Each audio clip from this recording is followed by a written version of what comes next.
Hey guys, I'm so excited to show you this amazing French mirror cake recipe. You're gonna love this dessert. It's not only delicious, but also a total showstopper. So grab your aprons and let's get started on this sweet adventure together. Alright, let's kick things off with our cake base. You'll need 2 cups of all-purpose flour, 1.5 cups of sugar, 3/4 cup of unsweetened cocoa powder, 1.5 teaspoons of baking soda, 1/2 teaspoon of salt, 2 eggs, 1 cup of milk, 1/2 cup of vegetable oil, and 2 teaspoons of vanilla extract.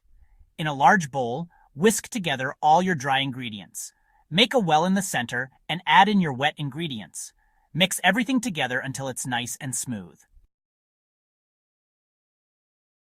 Pop it in the oven for about 35 minutes. You'll know it's done when a toothpick inserted in the center comes out clean.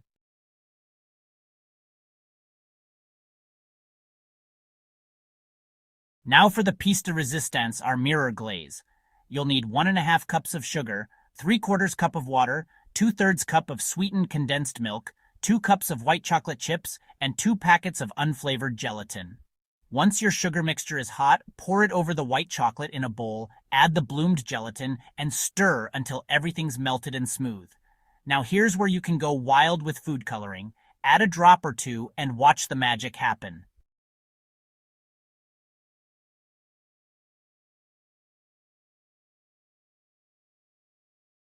And there you have it, guys. Your very own French mirror cake. Isn't it gorgeous? I mean, you could practically use this cake as a mirror to check your hair. Remember, the fun part is in the decorating, so go nuts. Add some fresh berries, chocolate shavings, or even edible flowers.